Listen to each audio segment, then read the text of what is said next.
Hello, everybody, and welcome to our LinkedIn Live today. I have a special guest with me today. We have Yasmin, who is here to talk to us all about attracting those high ticket clients that sometimes people struggle with. Yasmin, straight away, first of all, thank you so much for doing this. I know there were some Wi Fi issues. So we had a bit of fun moving rooms and stuff like that, but that's the reality, isn't it? Absolutely, yes. Thanks for having me on, Sam. It's a great pleasure to be here. Well, thank you for joining me. I know that you add great value and you actually helped me create my 6 week program. So, for everybody, that is true. She helped me create my 6 week program. Yasmin, tell me a little bit about yourself, first of all, how you ended up doing what you're doing now. So I've been in business now for 13 years, over 13 years now. And before that, I was in corporate for 12 years. And I was in training and leadership development, and I was vice president for a multinational. And I was made redundant at the end of 2011 and started my business when my eldest was only a year old. He's just turned 15, so that's kind of a little bit scary. But I started my business really not having a clue about what business was like. You know, you worked in big business and you think, oh, I know what this is all about. I really didn't. And proceeding, a few years of confusion and, getting clients, but it's very haphazard and, you're just trying to figure it out. And around about 2014, when my daughter was a few months old, I started working with a coach. And really at that point where I was kind of at that moment where I was like, this has got to work, right? This has really got to work. And if I don't make this work, or what am I going to do? What are my alternatives? So I started working with this coach, and she was, after talking to her about what I do, she was like, God, you're really good at getting stuff done in tiny pockets of time, which is where tiny time, big results came from. And it was interesting because as the journey has progressed, I realized that a lot of what I was doing initially was around time management and productivity, but they're just symptoms of your business. Because I could give you a shorter to-do list, but if your business ultimately isn't built on strong foundations and isn't built for your tiny time, then it's not going to work. It's going to be an uphill struggle. Now, I've always had 3 to 4 hours a day for my business. I've got 3 children. They're 15, 12, and 9. And so for me, I've never had a lot of time. And so really it became about, how can I have a profitable 20-hour week business if I don't have a lot of time? And that's really what kind of has brought me down this journey. I mean, early on, I started charging premium packages. It was a decision that I made. I don't think it was a conscious decision. I just thought, I'm going to charge premium. And really and truly, that has been the thing that has helped me the most in my business. After having my daughter and then my second son, that has been the thing that has allowed me to continue working in my business, do work that really fulfills me, and actually be there for my children as well. So I can do the school runs and the homework and all that kind of thing. And then I wrote my book back in 2018, which was, again, really all about helping you to see the methodology and how to structure your business so you can enjoy those profits and still thrive as well without having to work those long hours. Okay. And I know that for a lot of business owners, a lot of coaches in particular, they might be really brilliant at what they do, but they might not necessarily know how to package it, for example, and also how to attract the right clients, because there can be a lot of tire kickers out there. There can be a lot of people that might get us on calls, but they've no intention of actually working with us. So tell me about attracting the ideal client. Like, where would you start with you mentioned the foundations. You build a strong foundation. So do you want to walk us through a little bit about how things changed for you and how it worked for you? Yeah, absolutely. So one of the things that I really discovered early on was that I was rubbish at marketing and I was rubbish at sales, right? I was just like, this is not me. I can't do this. When you're working for somebody else, it's really easy. Well, I wouldn't say it's really easy, but it's easier because it's not about you. And when it is about you and what you offer, it feels very personal. And so it was a really interesting journey where I kind of went, okay, I'm going to have to get good at this marketing thing. I'm going to have to get good at selling and not feel resistance or hesitation or reluctance about sharing the value that I can offer. So say, for example, if a client comes to me and they're like, I'm really struggling Talk me through your process. So for me, the first piece of the process, or the first part of the process, is really around your messaging, right? How do you talk about what you do? Because if you're talking about what you do in a way that does not differentiate you, that does not make you stand out, I always think of it as, in the old cop shows where they'd have like a lineup of the, 10 people, and one of them would be the bad guy, right? Yeah. Use this analogy for your own business, and you think, okay, I'm in a lineup of 9 other people who do similar work to me. Why would they pick me out? Why would they choose me? Yeah. And if you can't differentiate that, if you can't articulate that, then chances are that they're just going to go to somebody else. It could be a race to the bottom in terms of pricing, because they go, oh, well, he's cheaper, so I'll go with him. And what we really want to do is get very clear on your message. So what is it that makes you the right person? And this really stems down to 2 questions that I always ask my clients. Okay. Right? What's the problem you solve, and who do you solve it for? Okay. What's the problem you solve, and who do you solve it for? So this allows you to get super clear on that problem you solve. I always feel like if I went back to 2012 me, if someone sat me down and said, Yasmin, what's the problem you're solving? And I use that as my guide, I think I would have made progress a lot quicker. It's funny because my 9-year-old loves to invent things. And he always comes up with these random, bizarre ideas. And I always say to him, I'm like, what's the problem you're solving here? And oftentimes there is no problem. He's just coming up with some random, bizarre ideas because he's 9, right? But I said, if you want to be a really great inventor, you have to get really clear on the problem and then solve that. And then, because he'd be thinking about like, oh, it's a robot that does everything for you. Because in his head, he has to do loads of work around the house. And, he's like a robot that will do all the housework. And I was like, yeah, okay, it's called mom. But for me, as a business owner, you've got to get really clear. And I think that this is where, what I found really difficult was understanding exactly where my value was. And one of the things that I know now very clearly is I know how to talk about what you do, or like what my clients do, in a way that elevates how they're perceived, elevates their positioning, and allows them to charge more. Because most people are too timid, too Or meek. humble, maybe. Yeah. I'm a little bit like we had a chat about this, by the way, for anyone watching. And hello to Orla, big shout out to Orla, book publisher. She helped me with my book. Excellent, she is. For me, I said something like, I had got somebody, let's say, 3,000 euros worth of business just by doing an introduction. Like, is that value? Is that something that I should be talking about more? That kind of thing. Yeah, absolutely. And I do. I mean, we've had this conversation, and I would say to you, Sam, I was like, you can't see the value of what you do because it's right there. It's like on the tip of your nose, and you can't see it. Yes. And I think that that's part of the value that I bring to my clients, is that they'll start talking and I'll instantly see the gold nugget. Right. Okay.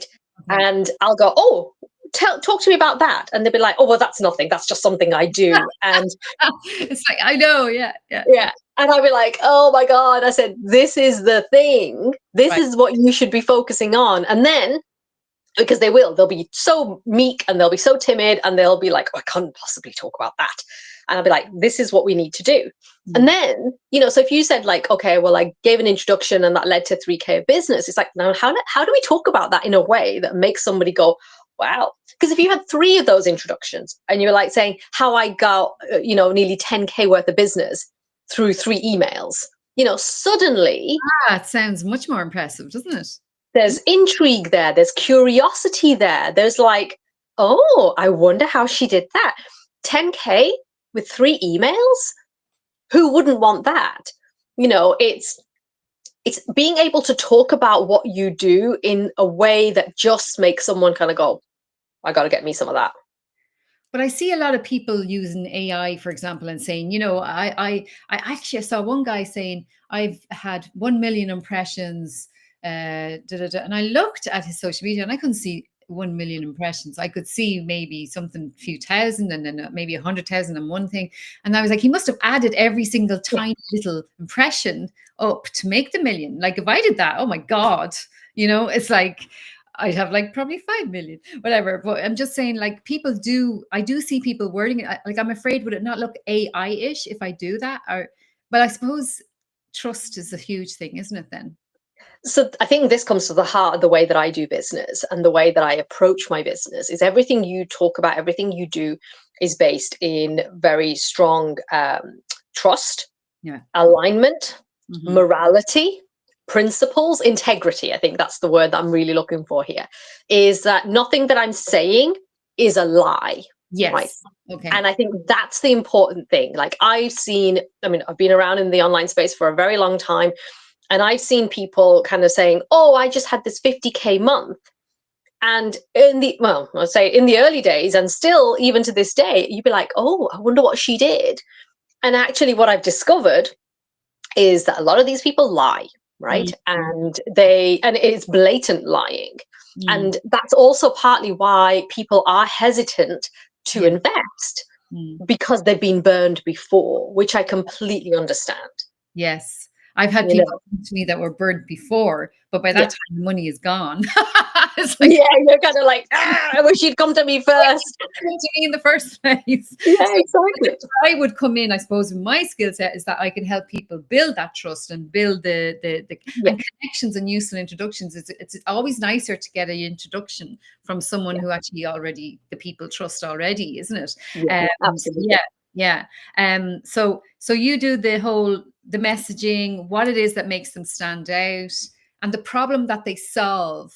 That would be an important one. So what problem? Okay, I'm going to turn this around to you. What problem do you solve, Yasmin, for people who might be watching?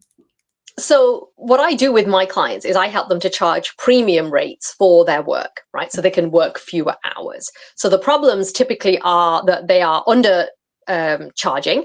They don't have a lot of time. So like we just had a conversation recently with somebody who was saying, well, I'm working all the hours at the moment and, that's not the way that I want to run my business. So for my clients, they want to charge more and they want to work fewer hours. However, they don't know how to do that. They don't have the confidence to do that. They don't know how to position themselves in a certain way because, have you ever noticed that when you go to an event or something and you do lots of great events and things, Sam, that somebody walks in and they have an air about them. They just have this aura. Yes. Right. Yes. And you're just like kind of going, why do I feel so magnetized to that person? Yes. Right. Or why do I feel compelled to look at them? Because they just have this incredible magnetism, right? And one of the things that I really focus on with my clients is not only am I looking at the strategy, but I'm also looking at what's going on for them in their subconscious and in the somatics. So the somatics is just the body. It's like, how are they holding themselves? Because I could say to you, Sam, right, do you know what? I think you should be charging, I'll say 10K, right? Throw and get a number out and we'll go, Sam, you should be charging 10K for the incredible value you provide, right? Also, and immediately, as soon as I say that, you go, oh my God, no, thank you, right? Because ultimately to your body, that is not safe, right? And when your body does not feel safety, and your brain doesn't feel that safety, then it is going to push you away from that. So it might manifest in maybe there's a great opportunity that you get offered, like to go and stand in front of like 10,000 people. And you're like, no, that's not for me, thanks. So if you don't feel safe in your body, if your brain is geared to keeping you safe, which it is, then every new thing that you try is it's not going to work because you haven't created that safety, right? So what I found was I was working with clients and we were doing the strategy. And then I said to them, well, how come you haven't actually pitched it? How come you haven't actually booked? And they're like, I don't know, something's stopping me. And that's when I realized that I had to go deeper. So a couple of years ago, I became a qualified hypnotherapist to enable me to work with clients at a deeper level. So it's not just the strategy, it is also about the subconscious. Like, what are the beliefs that you hold about charging premium? Do Mm. you think it's greedy? Do you think that, you're now being exclusionary? Like, not everyone can afford high ticket. Now, my definition of high ticket is anything above 1K, right? Yeah. Somebody else's high ticket might be 50K. For me, my number is 1K, right? Mm. And the truth is, there's a percentage of your audience that absolutely want your premium offer, Mm. right? And think about all the other types of businesses out there. Forget about your industry, but if you think about, if you go to the TV shop, right? You've got your cheap TV, you've got your middle of the road TV, and then you've got your like super deluxe TV. Subscriptions, you've got your bronze, your gold, your silver, and your gold. So this happens all the time. I remember when I launched my book, I had put an offer in. It was like 99p to buy the book on launch day, right? But what I also did was I created a bundle, a VIP bundle, where Mm-hmm. I gave them a signed copy of the book Yeah. and 3 masterclasses, Mm. right? For €99. Mm-hmm. I sold that VIP package, right? I'd have to sell a lot of 99p books to be Yeah. able to make the equivalent, right? And like, I may not have made a ton of sales, but I made sales. Yes. Yes. And so for me, I always think that if you don't have a premium version of what you do in your business, then I Mm-hmm. do feel like it's money left on the table, because Yeah. there will always be people looking for that higher end experience. Actually, it's interesting. You just gave me an idea there. You see, this is why I love doing these LinkedIn lives, folks, because, I'm just after getting an idea there. I was going to do a LinkedIn masterclass, and what I could do is offer another ticket, which could include a one-to-one with me. So I Exactly. could have 2 offers, and they might just buy the ticket for the class, but they might want the one-to-one with me as well. That's interesting, isn't it? Yeah. So, and I see that Patricia and Orla are here as well. They're watching. Thank you so Hi, much guys. for joining us. But we wanted to, yeah. So, I mean, like, really, obviously, I can tell from this that you know your stuff and you're actually getting us all to think. So, do you think confidence is one of the biggest blocks, or do you think it's family beliefs from childhood or something? Um, well, I'm not too fond of like too much navel gazing, right? Because that stops you from actually moving forward. Like, oh, I've got all these blocks and things, and then that becomes part of your identity, Yes. right? And so that's something that I'm quite conscious of. Like, I'm a big believer in money loves speed, so let's get things to market as quickly as possible, I right? agree. Yeah. Yeah. And so I think that absolutely there can be certain things. Like, I know for myself, one of the biggest blocks that I've had to really work with and just realize that is actually hindering me was I have this kind of feeling of like, it's not good enough, right? Mm. What I'm doing is not good enough. Like, it's not enough for people. We're the same. Yeah. And no matter how many people tell you, oh Yeah. my God, that's amazing. Like, I Yeah. was just talking to a client of mine, and she was like, from the work that we've done, she's reduced her working time by 7 times for this particular offer and increased her revenue by 4 times. Wow. Yeah. And in my head, I was kind of, a bit like what we were saying about being too humble. I was like, well, we only like made a few little changes.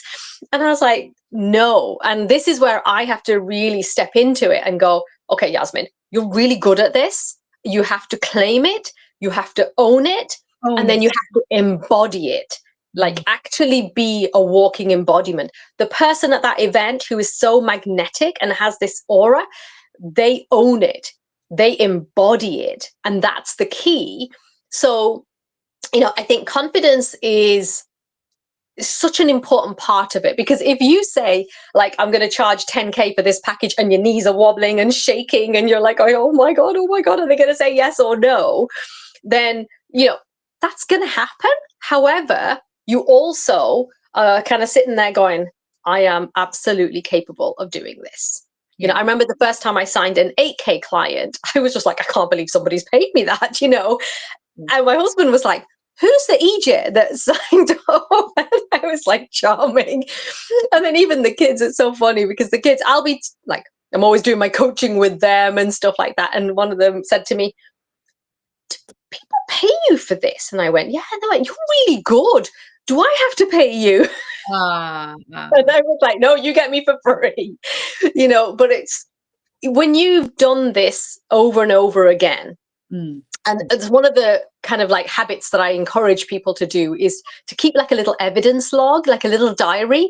Like okay. at the end of the day, write down the pieces of evidence that stack on top of each other to say, like you got a great email from somebody today, we did a live and we got this comment or whatever it might be, that your client has just given you this testimonial, like stack all of those pieces of evidence. And you'll see then, actually, do you know what? I'm kind of a big deal. A bit like, Ron Burgundy from the Anchorman, Anchorman, where he's like, saying, I'm kind of a big deal. And it's not about being bragging, or it's not about being arrogant or anything like that. It's actually about just stepping into your expertise and owning it and saying, you know what, I'm really good at this and I deserve to charge for this and receive it. Because I think that's the block that a lot of people struggle with, is receiving the money. Interesting. Because there's like a little kind of like, oh, but I didn't do much. Oh my God. It's so people are just commenting. Richard has just said lots of wisdom in the room. Orla said, for service industry, I find trying to get the balance right on value and over servicing. That's a really good point, actually. Yeah, that's a really important one. And it's interesting because over delivery it comes from a wound where, internally you don't feel good enough.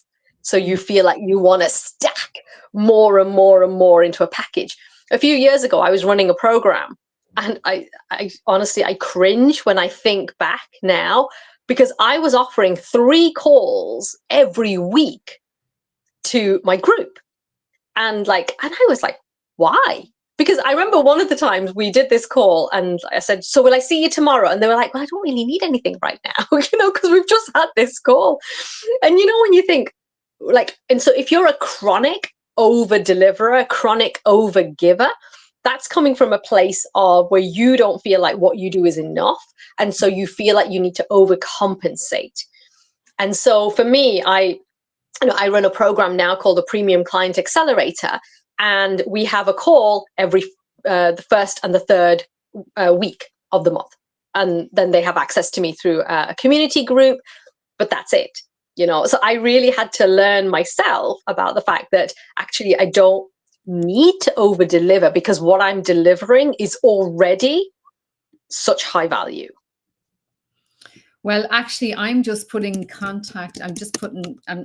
By the way, if anyone wants to do live streams like this, I do a series of live streams like this for people as a service as well, because not everybody knows how to do it. But I'm just putting your retreat. When is your retreat that's coming up? Tell me about that. Tell me the date so I can just put it in the comments here. Yeah, it's the 10th and 11th of October. So it's this week on Friday and Saturday here in Carrick-on-Shannon in County Leitrim. And it's called Embody and Earn. So it's very much about stepping into your genius and then earning from it. Because that for me is, if you put people in front of me, like if you kind of imagine that you just sit down and then people come at you and they tell you what their expertise is, I can tell you how you can make money from your business. And I can tell you how to make really good money from your business, how to package it, how to, position it, and how to sell it.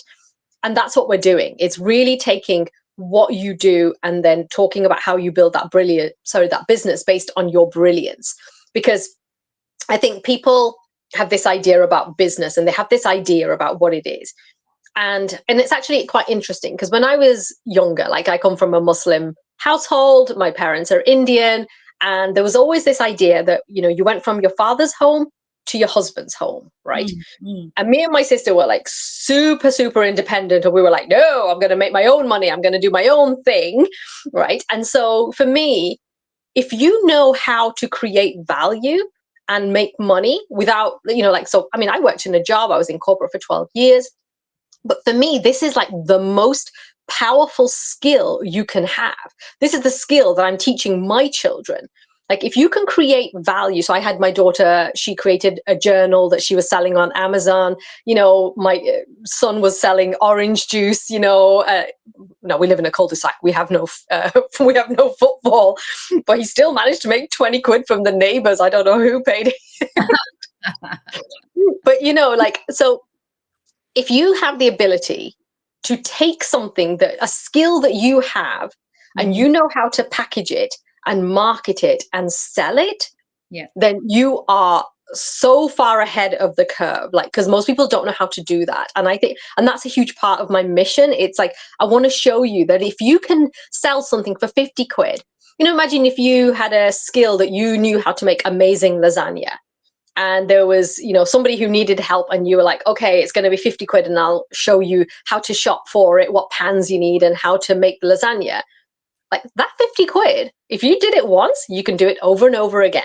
And that's the power of it, that you have to have that faith and belief in what you offer, and that it is of value. And one thing I will say, Sam, as well, about premium clients is, the question is, like, what's the problem you solve? The higher perceived value of that problem, the more you can charge for it, right? Because if you just kind of say like, oh, well, I'll just come and help you organize your kitchen drawer, right? You're not really going to sell a premium package for that. However, if you were talking about it from a perspective of decluttering your space so that you can, feel more creative or expansive or whatever it might be, and you were talking about it from a more, maybe a feng shui perspective, and bringing more abundance in or bringing more opportunities in, now decluttering that drawer has become a much higher value proposition. Wow. And do you remember when we were doing my 6-week program? Do you remember what I was like? I And do. yeah, You were so timid. You were so humble. Because like that, I mean, like, to this day, I still tell you, I was like, Sam, you don't see your value. But you kept saying to me, like, no one's going to buy this. and I was so convinced that nobody, but now it's my most common thing is my 6-week program. And, sometimes because I'm doing it all the time, and sometimes all of us, like Orla and Richard and everyone in the chat, we're doing it so much ourselves, we don't realize how much value. That's really a huge part of it, isn't it? Yeah, that's exactly it. And I think when you can really establish the value, and you kind of go, oh my God, this is amazing. And the way I like to look at it as well is, what's the return on investment? Like, I know that if somebody comes and works with me, that they will get at least 10 times the return on investment, because I've seen it. I've seen all my other clients do it. I've seen it for myself. I know that you're going to get a huge return on investment, not only in a monetary term, but also in terms of your confidence, your belief in yourself. You are going to be that person at the event who's going to be magnetic, who's going to be so, like, compelling to look at, right? And so I think that that's the really important piece of it, is when I think about selling, and like people kind of get a little bit like, I don't want to be pushy, I don't want to be salesy or anything like that. If you are not in love with the value that you offer, you can't sell it. If you are not in love with the person that you're here to serve, you're not going to be able to sell it. Like, there's plenty of people out there who are just looking for the sale. And once they've got your money, that's it. They're not interested, right? I'm not that person. Like, I'm invested. When you invest in me, I'm invested in you. And I want to make sure that I can do everything I can to get you to the point where, this is the result that you want to create. Not to say that I'm going to be a mammy, like, because I've got 3 kids of my own. I don't need any more children, right? But we are adults. And for my job is to be a mirror for you, to show you your own brilliance, because you can't see it for yourself. I love it. And I remember even when we created my 6-week program, and now it's changed, tweaked, and as I've got, I remember, I think first we were charging 900 and something, and now I charge 1,997. So it's even my confidence, even I could see the value. People were telling me the value. And even folks, look at your recommendation. I just want to give a little tip of my own. Yeah, sure. Your recommendations on LinkedIn. Have a look at the little words that people are using in those recommendations. I mean, just pick out some of the words like integrity, blew me away, got me results, those kind of little words that they use. That is have a look at those words and put them on your little list of your evidence log. I love the evidence log. I love Yeah. that idea. I never even thought of that. So yeah, that's really, really interesting. So tell me about this retreat that's happening this weekend. There's one space left, folks, so we're going to see if Yes. anyone's interested in it. Actually, I want to just tell you a little tip that's going to be really helpful, because if there's anybody out there that's thinking, I really want to charge more, but I'm scared to like make a big jump, do it in increments. If you're starting out like at 500, and you're like, oh, so actually I did this years ago with a client of mine, and actually she had a product business, and she was charging, so she was making handmade lingerie, just knickers and bras, and she was charging like 50 quid. And I was like, Mary, how long does it take you to create these things? And she was like, oh, about 8 hours, because it was handmade. And I was like, to be fair, I could go to M&S and pick up, underwear for 50 quid. And I was like, so our goal was to create a premium product for her, right? And like that, like with your own program, it doesn't just happen. There's iterations, and there's like, you work on it. And ultimately what she created was bridal shapewear, right? Yeah. So because she was an engineer by profession, and she was sewing since she was the age of 7, right? And she started charging £250 around that. And I was like, it's definitely more. It's definitely worth more. Anyway, she went from 250 to 500 to 750.